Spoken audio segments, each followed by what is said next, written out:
CM Yogi Adityanath ने युवाओं को दिया भरोसा। 6 महीने में 1 लाख युवाओं को मिलेगी नौकरी। जापान, जर्मनी, इसराइल में यूपी युवाओं की मांग। इसराइल में 5,000 युवाओं को रोजगार।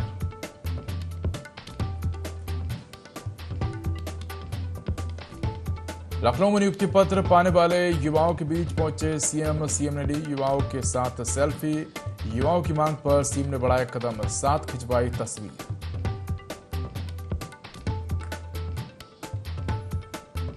लखनऊ में चीनी के बढ़ते दाम पर सपा का हमला। महंगाई से त्योहार मनाना मुश्किल। महंगाई के खिलाफ आंदोलन की दी चेतावनी।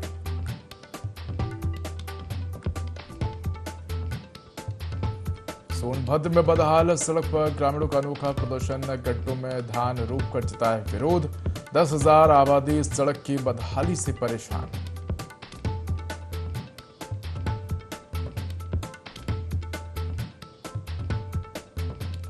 इटावा में यमुना पुल से युवती ने लगाई छलांग। नदी में तलाश के लिए रेस्क्यू ऑपरेशन। बड़े जलस्तर से सर्च में परेशानी।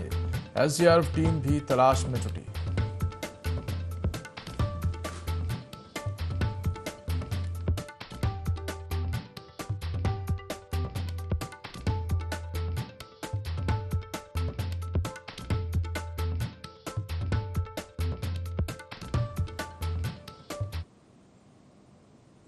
नमस्कार, मैं हूं दया। N24 में आपका स्वागत है। बुलेटिन की शुरुआत करेंगे तमाम बड़ी खबरों के साथ। बड़ी खबर लखनऊ से है, जहां नियुक्ति पत्र पाने वाले युवाओं के बीच पहुंचे सीएम।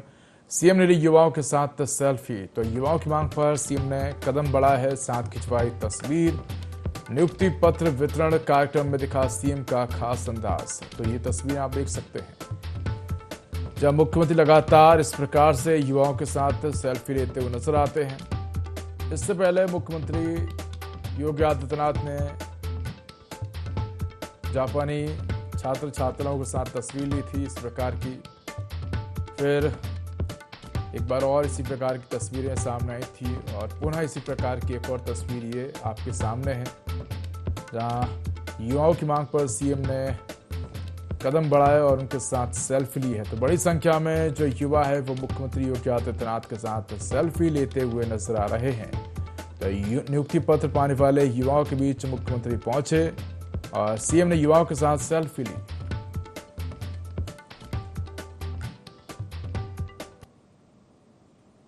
लखनऊ में नियुक्ति पत्र वितरण कार्यक्रम के दौरान मुख्यमंत्री योगी आदित्यनाथ ने प्रदेश के युवाओं को बड़ा भरोसा दिया है। सीएम ने कहा कि अगले 6 महीने में अलग अलग चरणों में 1 लाख नौजवानों को सरकारी नियुक्ति पत्र दिए जाएंगे। उन्होंने कहा कि आज यूपी के युवाओं की देश नहीं विदेशों में भी मांग है। जापान, जर्मनी और इसराइल जैसे देश यूपी के युवाओं को रोजगार देना चाहते हैं।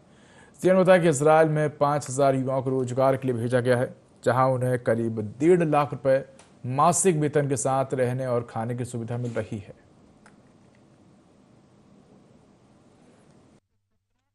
हम आज जब यहाँ पे 3,400 से अधिक कृषि तकनीकी सहायक और मंडी सचिवों को नियुक्ति पत्र वितरण के इस कार्यक्रम के साथ जोड़ रहा हूं, मैं प्रदेश भर के युवाओं को इस बात के लिए आश्वस्त कर रहा हूं कि अगले 6 महीने के अंदर, नोट करिए, अगले 6 महीने के अंदर 1 लाख नौजवानों को फिर सरकारी नियुक्ति पत्र अलग अलग स्टेज में हर सप्ताह उपलब्ध करवाने जा रहे हैं। 1 लाख सरकारी नियुक्ति पत्र हम देने जा रहे हैं। अनुमान करिए, 1 लाख। यूपी के अंदर कभी ये कल्पना होती थी, यहां हम 6 महीने के अंदर ही 1 लाख नौजवानों को सरकारी नियुक्ति पत्र दे दें। सारी परीक्षाएं पूर्ण हो गई। जब हम अपनी युवा ऊर्जा को प्रोत्साहित करते हैं, उसको साथ लेकर के चलते हैं, परिणाम आते हैं। याद करिए, यही उत्तर प्रदेश 2017 के पहले बीमारू राज्य कहा जाता था। बीमारू राज्य था, युवा पलायन कर रहा था, किसान आत्महत्या कर रहा था, बेटी के सामने सुरक्षा का संकट था, व्यापारी माफिया से तबाह था, किसान अपने खेत में जाने से डरता था। खेत में अगर उसने मोटर लगा रखी तो कब चोरी हो गई उसको पता ही नहीं होता था। ये यूपी के अंदर होता। समाजवादी पार्टी के पीडीए जनसंवाद अभियान के तहत बहराइच पहुंचे पार्टी के प्रदेश अध्यक्ष श्यामलाल पाल का सपा कार्यालय स्थित बाबा साहब डॉक्टर भीमराव अम्बेडकर सभागार में पार्टी पदाधिकारी और कार्यकर्ताओं ने गर्मजोशी से स्वागत किया। जनसंवाद कार्यक्रम में उन्होंने बूथ स्तर तक संगठन को धार देने और गांव गली तक पहुंचकर सपा की नीतियों और राष्ट्रीय अध्यक्ष अखिलेश यादव के विचारों को जन जन तक पहुंचाने का आह्वान किया। कार्यक्रम में आगामी विधानसभा चुनाव को लेकर कार्यकर्ताओं में खासा उत्साह दिखाई दिया। प्रदेश अध्यक्ष श्यामलाल पाल ने कहा कि 2027 के विधानसभा चुनाव केवल सत्ता परिवर्तन का चुनाव नहीं बल्कि संविधान, लोकतंत्र, सामाजिक न्याय और पीडीए के अधिकारों की रक्षा का भी निर्णायक चुनाव होगा। उन्होंने कार्यकर्ताओं से अभी से बूथ स्तर पर जुट जाने और जनता के बीच पार्टी की नीतियों को मजबूती से रखने का आह्वान किया। प्रेस वार्ता में भाजपा सरकार पति का हमला बोलते हुए प्रदेश अध्यक्ष ने कहा कि प्रदेश में सामंतवाद और पूंजीवाद को बढ़ावा मिल रहा है। शोषित, वंचित, पिछड़े, दलित और अल्पसंख्यक वर्गों के साथ अन्याय पड़ा है। उन्होंने आरोप लगाया कि शिक्षा, रोजगार, स्वास्थ्य और कानून व्यवस्था जैसे बुनियादी मुद्दों पर सरकार अपेक्षित परिणाम देने में विफल रही है।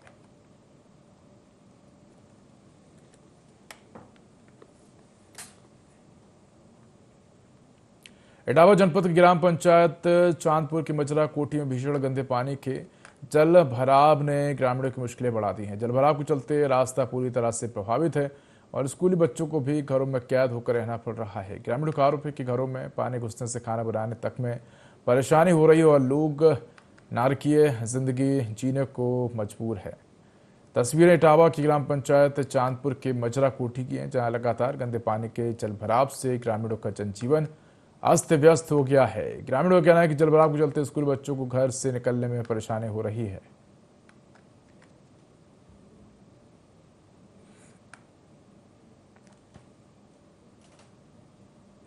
सोनभद्र के बिल्ली मारकुंडी के खेरटिया में बदहाल सड़क को लेकर ग्रामीणों ने अनोखा प्रदर्शन किया है। ग्रामीणों ने सड़क के गड्ढों में धान रोककर अपना विरोध जताया। ग्रामीणों का कहना है कि ओम चौराहे से रेणुका नदी तक करीब 2 किलोमीटर सड़क 5 साल से खस्ता हाल है, जिससे करीब 10,000 की आबादी परेशान है। बारिश में गड्ढों में पानी और कीचड़ भरने से आवागमन प्रभावित होता है और बाइक सवार हादसों का शिकार हो रहे हैं। ग्रामीणों ने सड़क चौड़ीकरण, जल निकासी और प्रकाश व्यवस्था दुरुस्त कराने की मांग की। जल्द समाधान नहीं होने पर बड़े आंदोलन की चेतावनी दी गई। सड़क हम लोग को रोज आना जाना इसी से, हमारे बच्चे इसी रोड से रोज पढ़ने जाते हैं, लेकिन इतना खराब यहाँ का रास्ता है कि हमारे बच्चे नहीं आ जा पा रहे हैं और यहाँ तक कि हम लोग भी नहीं जा पाते। अक्सर कभी कभी लाइट नहीं होती तो हम लोग गिर भी जाते हैं इस रास्ते पे। अक्सर हम लोग के लिए ये आना जाने के रास्ते के लिए बहुत ज्यादा खराब रास्ता ये हो चुका है। लगभग वही 4-5 सालों से इसकी स्थिति ऐसी हुई है। हम लोग कई बार इसके लिए कंप्लेन कर चुके हैं, लेकिन कुछ भी नतीजा इसका नहीं आ सकने। हम लोग ये चाहते हैं कि ये रास्ता कम से कम यहाँ से लेकर नदी तक का ये रास्ता अच्छे से बन जाए, जो यहाँ से 2-2.5 किलोमीटर की दूरी पे ये पूरा चौड़ा हो जाए और ये अच्छे से रास्ता ये बन जाए। ओम चौराहे से लगभग 2 किलोमीटर नदी तक की रोड है और इसमें लगभग 1000 गड्ढे हैं। गड्ढों में पानी है, बगल में न तो कोई लाइट की व्यवस्था है, न तो नाली है। उसके बावजूद यहाँ पर गड्ढों में आए दिन राहगीर जो है इन गड्ढों में गिर करके दुर्घटनाग्रस्त होते रहते हैं और चोटिल होते रहते हैं। कई लोगों की दुर्घटनाएं से मौत भी हो चुकी है जो है। इसके बारे में जिला प्रशासन को भी, यहाँ के एसडीएम को भी अवगत कराया गया, लेकिन यहाँ के अधिकारी बिल्कुल सुनते ही नहीं है। नदी तक ये रोड जाता है और करटिया गांव की लगभग 10,000 की आबादी है और कम से कम हजारों से 2,000 आबादी लगभग इसी रोड से आवागमन रोज होता है। उसके बावजूद भी यहाँ पर रोड का निर्माण नहीं हो पा रहा, बड़ा दुर्भाग्यपूर्ण है। इटावा में यमुना नदी के पुल से एक युवती ने छलांग लगाने से हड़कंप मच गया। प्रत्यक्षदर्शियों के मुताबिक युवती पैदल पुल पर पहुंची और देखते ही देखते नदी में कूद गई। सूचना मिलते ही पुलिस मौके पर पहुंची और युवती की तलाश शुरू कर दी है। बता दें कि यमुना का जलस्तर बढ़ने से सर्च ऑपरेशन में दिक्कतें आ रही हैं। बता दें कि पुलिस ने एसडीआरएफ की टीम को भी मौके पर बुलाया है। फिलहाल युवती की पहचान नहीं हो सकी और उसके नदी में छलांग लगाने की वजह भी सामने नहीं आई। वहीं पुलिस और एसडीआरएफ की टीम लगातार युवती की तलाश में जुटी है।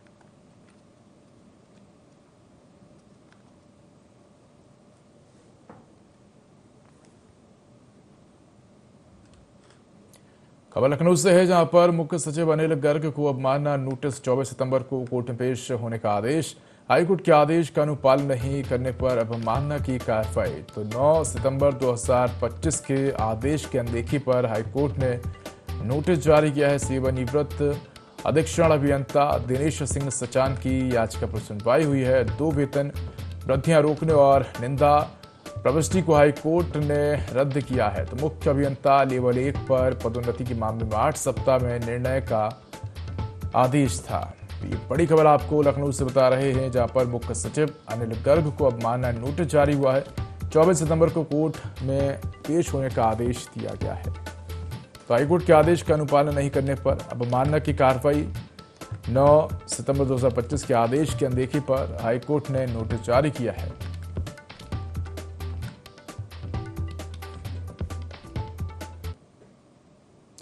खबर लखनऊ से है, जहां अखिलेश यादव ने पीड़ित पशुपालकों से मुलाकात की है। 350 भैंस जब्त मामले में मुलाकात। बता दें कि बुद्धेश्वर के पीड़ित पशुपालकों को मदद का भरोसा दिया है। अखिलेश यादव ने कहा कि पशुपालकों का शोषण और अन्याय बंद करे सरकार। नगर निगम की कार्रवाई को लेकर सपा अध्यक्ष ने सवाल उठाए हैं। तो खबर आपको लखनऊ से बता रहे हैं, जहां अखिलेश यादव ने पीड़ित पशुपालकों से मुलाकात की है। तो 350 भैंस जब्त मामले में मुलाकात की है। बुद्धेश्वर के पीड़ित पशुपालकों को मदद का भरोसा दिया है।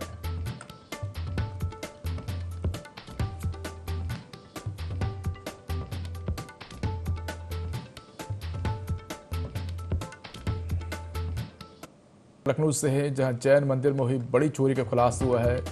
बाजार खाला पुलिस ने खुलासा किया है। शातिर चोर गिरफ्तार हुआ। आरोपी कब्जे से करीब 15 लाख रुपए का चोरी का माल बरामद हुआ है। बता दें कि आरोपी और पहले से कई मामले दर्ज हैं। गैंगस्टर की भी कार्रवाई हो चुकी है। डीसीपी वेस्ट कमलेश दीक्षित के निर्देशन में पुलिस टीम ने बड़ी कार्रवाई की है। तो जैन मंदिर में चोरी का खुलासा हुआ है। बाजार खाला पुलिस ने मामले का खुलासा किया है। तो बता दें कि आरोपी पर पहले से भी कई आपराधिक मामले दर्ज हैं। तो पुलिस को बड़ी सफलता मिली है। जैन मंदिर में बड़ी चोरी का पुलिस ने खुलासा किया है।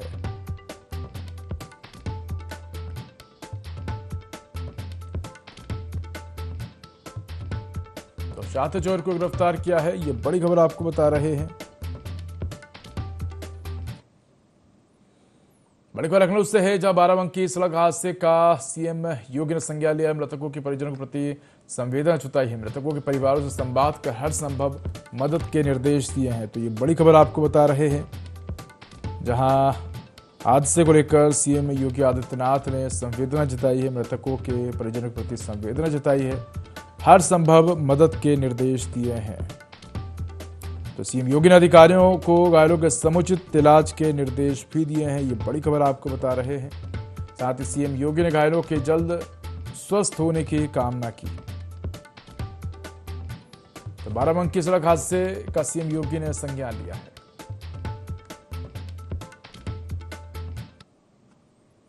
बड़ी खबर एटा से है, जहां फायरिंग का वीडियो सोशल मीडिया पर वायरल हो रहा है। पीड़ित की शिकायत पर नामजद आरोपियों के खिलाफ एफआईआर दर्ज हुई है। प्लॉट विवाद में फायरिंग के साथ धमकी देने का भी आरोप है। सकीट थाना क्षेत्र के डूंगरपुर गांव का मामला है। तो ये खबर आपको बता रहे हैं एटा से, जहां फायरिंग का वीडियो सोशल मीडिया पर वायरल हो रहा है। तो पीड़ित की शिकायत पर आरोपियों के खिलाफ एफआईआर भी हुई है। प्लॉट विवाद फायरिंग के साथ धमकी देने का भी आरोप जो है वो लगा है। तो सगीर थाना क्षेत्र के डूंगरपुर गांव का ये मामला है। ये बड़ी खबर आपको बता रहे हैं। एटा से जब फायरिंग का वीडियो सोशल मीडिया पर वायरल हो रहा है, तो इस पूरे ही मामले में पुलिस ने आरोपी के खिलाफ एफआईआर दर्ज की है और मामले की जांच शुरू कर दी है। तो प्लॉट विवाद फायरिंग के साथ धमकी देने का भी मामला सामने आया है। अब इस विवाद का वीडियो भी सामने है, जिसके आधार पर अब पुलिस कार्रवाई की बात कह रही है। बड़ी खबर लखनऊ से है, जहां हिजाब मामले में हाईकोर्ट का फैसले के बाद ओम प्रकाश राजभर का अखिलेश यादव पर तंज। ओम प्रकाश राजभर ने एक्स पर पोस्ट कर अखिलेश यादव से पूछा कि आपकी क्या राय है। हिजाब विवाद पर अखिलेश यादव की प्रतिक्रिया जानना चाहते हैं राजभर। अखिलेश यादव पर कटाक्ष, बोले आपके मौलाना मित्र आपकी प्रतिक्रिया जानना चाहते हैं। अखिलेश यादव से जवाब मांगा है।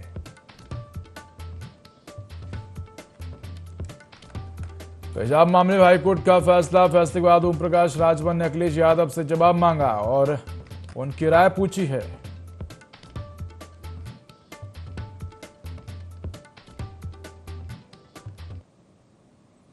बड़ी खबर लखनऊ से है, जहां यूपी में 4104 करोड़ के निवेश को हरी झंडी मिली। 8 बड़ी परियोजनाओं को मिली मंजूरी। औद्योगिक निवेश को बढ़ावा। 8 परियोजना के लिए लेटर ऑफ कंफर्ट जारी करने के लिए मंजूरी दी है। मुख्य सचिव एसपी गोयल की अध्यक्षता में HLEC की बैठक। तो निवेश प्रस्तावों पर मुहर लगी है। OIMS पोर्टल के जरिए मूल्यांकन समिति के संस्तुति के बाद मंजूरी मिली है। तो ये बड़ी खबर आपको लखनऊ से बता रहे हैं।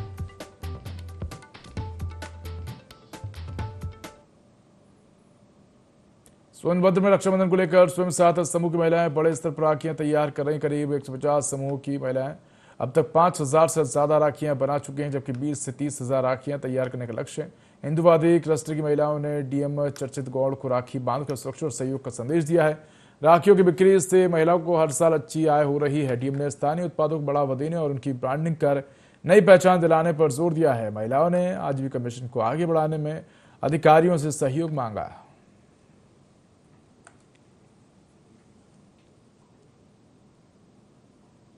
अभी राखी का कार्य शुरू किए हैं, जिसमें हमारे मतलब CLF में कम से कम 20 महिलाएं राखी का कार्य कर रही हैं।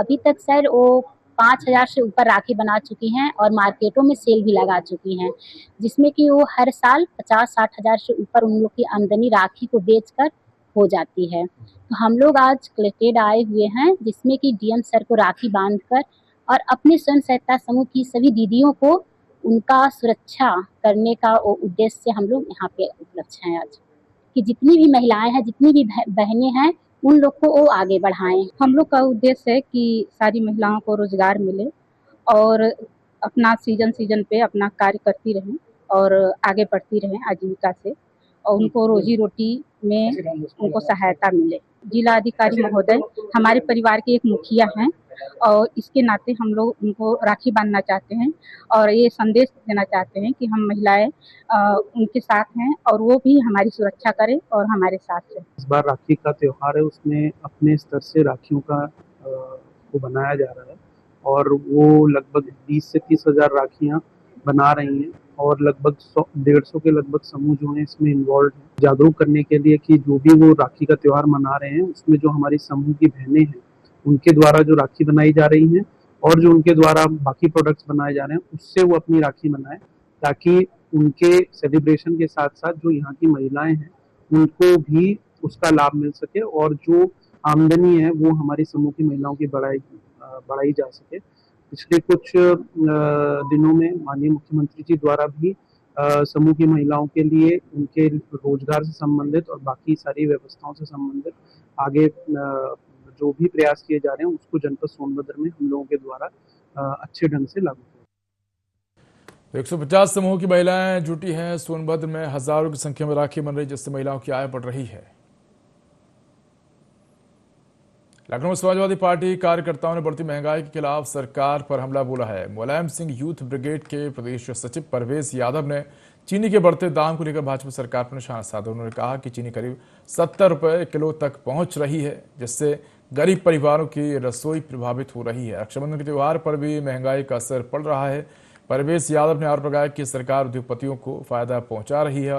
उन्होंने चेतावनी दी कि सपा महंगाई के खिलाफ आंदोलन, प्रदर्शन और जेल भरो आंदोलन करेगी।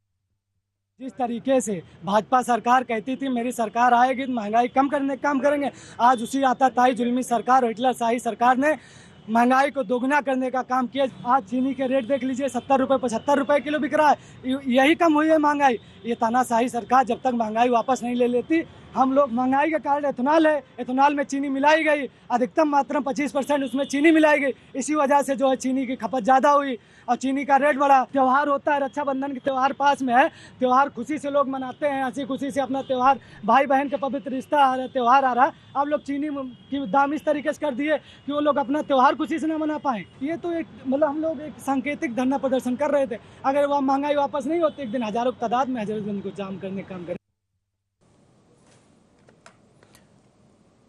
गोरखपुर से पिपराइच के बीच रेल यात्रियों के लिए बड़ी खबर है। बता दें कि गोरखपुर छावनी से अनोला तक करीब 7.5 किलोमीटर रेलखंड के दोहरीकरण का काम पूरा हो गया है। अब 3 सितंबर को CRS यानी कमिश्नर ऑफ रेलवे सेफ्टी इसका निरीक्षण करेंगे। इसके बाद स्पीड ट्रायल और ज़रूरी औपचारिकताएं पूरी होने पर नए डबल रेलखंड को कमीशन किया जाएगा। हालांकि नॉन इंटरलॉकिंग और कमीशनिंग प्रक्रिया के चलते 31 अगस्त से 3 सितंबर तक ट्रेनों के संचालन में बदलाव रहेगा।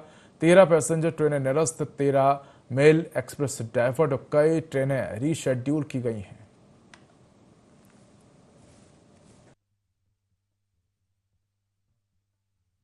गोरखपुर छावनी से लेके पनियावा तक का जो दोहरीकरण का काम चल रहा है, उसमें अभी करीब 2 महीने पहले उनौला से पिपराइच का लगभग 10 साढ़े 10 किलोमीटर का सेक्शन ये दोहरीकरण का काम पूरा हुआ था। और उसी क्रम में गोरखपुर छावनी से लेके उनौला तक का जो सेक्शन है, लगभग 7.5 किलोमीटर का सेक्शन है, इसका भी डबलिंग का काम पूरा हो गया है। इसमें जो गाड़ियां जो प्रभावित हो रही हैं, पैसेंजर ट्रेन जो है, ये 13 गाड़ियां निरस्त की गई हैं और मेल एक्सप्रेस कोई भी निरस्त नहीं की गई है। मेल एक्सप्रेस जो है 13 गाड़ियां, ये डाइवर्जन इनका जो है किया गया है। और इसके अलावा रीशेड्यूल जो है वो 15 गाड़ियां की गई हैं और 15 गाड़ियां ही जो है शॉर्ट टर्मिनेशन और ओरिजिनेशन होगा इनका, और 5 गाड़ी रेगुलेट करके चलाई जाएगी। और ये काम कंप्लीट होने के बाद जो है, जो हमको 17.5 किलोमीटर का जो है सेक्शन डबल लाइन मिल जाएगा, तो उससे हमारी जो है क्षमता में वृद्धि होगी और यात्री सुविधाओं में भी वृद्धि होगी।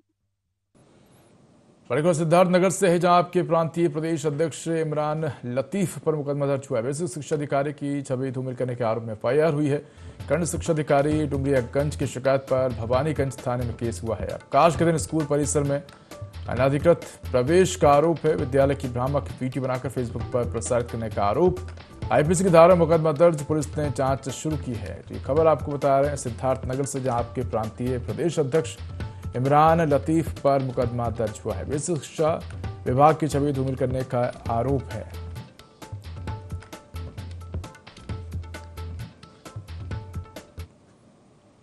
लखनऊ में मंगलवार को मुख्य निर्वाचन आयुक्त ज्ञानेश कुमार ने इंदिरा गांधी प्रतिष्ठान में करीब 500 बूथ लेवल अधिकारियों यानी BLO से संवाद किया। इस दौरान उन्होंने BLO के काम का जमीनी स्तर की चुनौतियों और चुनाव प्रक्रिया को बेहतर बनाने के सुझावों पर चर्चा की। ज्ञानेश कुमार ने कहा कि BLO चुनाव आयोग और मतदाताओं के बीच महत्वपूर्ण कड़ी है। उन्होंने अधिकारियों से घर घर जाकर मतदाताओं से संपर्क करने और किसी भी पात्र व्यक्ति के नाम मतदाता सूची में छूटने नहीं देने पर जोर दिया। साथ ही आगामी चुनाव में उत्तर प्रदेश का मतदान प्रतिशत बढ़ाने के लिए लगातार जागरूकता और संपर्क अभियान चलाने की अपील की।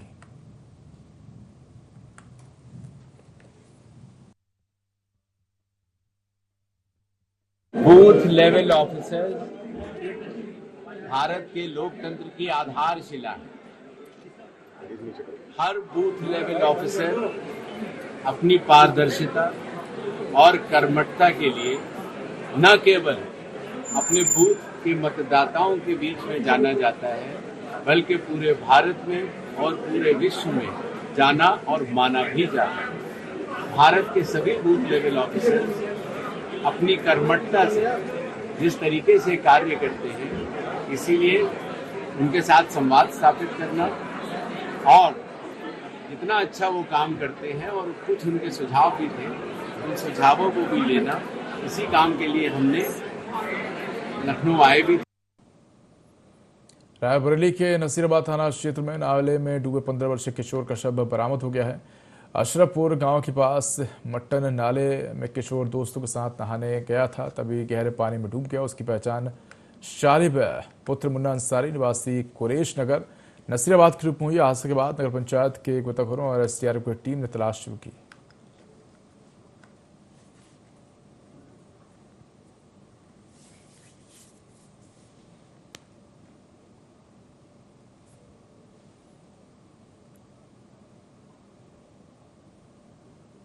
तो फिलहाल इस बुलेटिन में इतना ही। खबरों का अधिक अपडेट के लिए देखते रहिए i24। नमस्कार।